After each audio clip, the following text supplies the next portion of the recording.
ఇంత బాగుంటుందని నేను కూడా ఊహించలేదండి. అంత టేస్టీగా ఉంది. సమ్మర్ హాలిడేస్ దగ్గరికి వస్తున్నాయి. పిల్లలు రోజు ఏదో ఒకటి అడుగుతూనే ఉంటారు. అలాంటప్పుడు 5 నిమిషాల్లో బ్రెడ్తో గులాబ్ జామున్ చేసి పెట్టండి. చాలా ఇష్టంగా తింటారు. మళ్ళీ మళ్ళీ అడుగుతారు. అంత బాగుంటుందండి. ఇక లేట్ చేయకుండా ప్రాసెస్లోకి వెళ్ళిపోదాం రండి. ముందుగా దీనికోసం 8 బ్రెడ్స్ని తీసుకొని సైడ్స్కి ఉన్నది తీసేసేయండి. మీరు నా ఛానల్ ఫస్ట్ టైం చూస్తున్నట్టయితే లైక్ చేసి సబ్స్క్రైబ్ చేసుకోండి.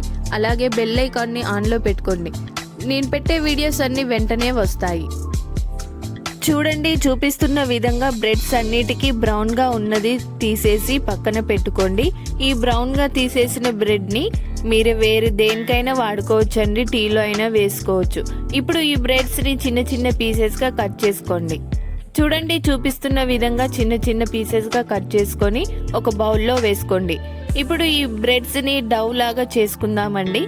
ఇప్పుడు ఈ బ్రెడ్స్లో 4-5 టేబుల్ స్పూన్ల చిక్కటి పాలని వేసుకొని కలుపుకోండి. పాలు అన్నీ ఒకేసారి వేసుకోకూడదండి. ముద్దలా కాకుండా లూజ్ అయ్యే ఛాన్స్ ఉంటుందండి. చూసుకొని వేసుకోండి. ఒకవేళ పాలు సరిపోలేదనుకుంటే 1-2 స్పూన్ల పాలని వేసుకుంటూ కలుపుకోండి. మరీ ఎక్కువగా ఒకేసారి వేసుకోకండి. చూడండి, పిండిని ఇలా కలుపుకోండి. ఇప్పుడు కొంచెం పిండిని తీసుకొని రౌండ్గా బాల్ లాగా చేసుకోండి. ఈ బాల్ ఎక్కడ క్రాక్స్ లేకుండా మంచిగా వస్తే పిండి సరిగ్గా సరిపోయినట్టండి. పిండిని కొంచెం సాఫ్ట్గానే కలుపుకోండి. చపాతీ పిండి కంటే కొంచెం సాఫ్ట్గా కలుపుకోండి. ఇప్పుడు ఈ పిండిని 5 నిమిషాల పాటు పక్కన పెట్టుకోండి. ఈలోపు మనం చక్కెర పాకాన్ని రెడీ చేసుకుందాం. పాకం కోసం స్టవ్ పై ఒక గిన్నె పెట్టుకొని 1 కప్పు చక్కెరను వేసుకోండి. 1 కప్పు చక్కెరకి 1 కప్పు వాటర్ని వేసుకోండి. మీరు కొంచెం పాకం ఎక్కువగా కావాలనుకుంటే కొన్ని వాటర్ని ఎక్కువగా వేసుకోండి. ఇలా వాటర్ వేసుకొని ఒకసారి కలుపుకొని చక్కెరని కరగనివ్వండి. చక్కెర మొత్తం కరిగితే సరిపోతుందండి. తీగ పాకం ఏం రానవసరం లేదు. చూడండి, ఇలా చక్కెర మొత్తం కరిగాక స్టవ్ ఆఫ్ చేసుకొని 2 యాలకులని దంచుకొని ఇందులో వేసుకోండి. ఇప్పుడు ఈ చక్కెర పాకాన్ని చల్లారనివ్వండి. పాకం చల్లారే లోపు ముందు రెడీ చేసి పెట్టుకున్న పిండిని బాల్స్ లాగా చేసుకుందామండి. కొంచెం కొంచెంగా పిండిని తీసుకొని చిన్న చిన్న బాల్స్ లాగా చేసుకోండి. మరీ చిన్నగా కాకుండా మరీ పెద్దగా కాకుండా మీడియం సైజులో బాల్స్ అన్నిటినీ చేసుకోండి. చూడండి, క్రాక్స్ లేకుండా మంచిగా సాఫ్ట్గా బాల్స్ని చేసుకొని పక్కన పెట్టుకోండి. బాల్స్ అన్నిటినీ రెడీ చేసి పెట్టుకోండి.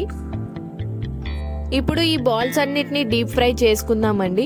దీనికోసం స్టవ్ పై ఒక ప్యాన్ పెట్టుకొని ప్యాన్ వేడయ్యాక డీప్ ఫ్రైకి సరిపడా ఆయిల్ని వేసుకోండి.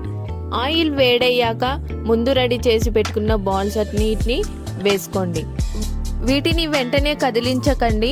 2 నిమిషాలు అలా వదిలేసి 2 నిమిషాల తర్వాత తిప్పుకోండి.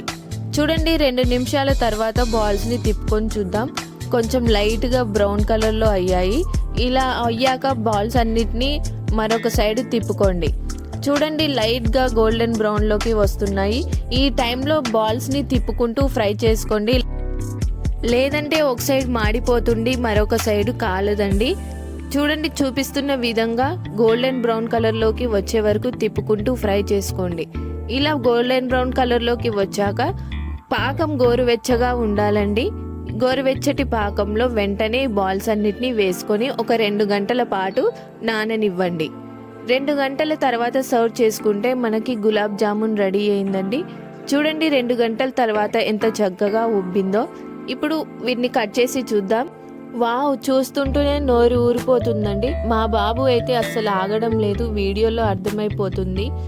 మీకు నా రెసిపీ నచ్చినట్టయితే లైక్ చేసి సబ్స్క్రైబ్ చేసుకోండి. అలాగే బెల్ ఐకాన్ని ఆన్లో పెట్టుకోండి. ఇలాంటి మరెన్నో రెసిపీస్ మీకోసం ట్రై చేసి చూపిస్తాను. Thank you.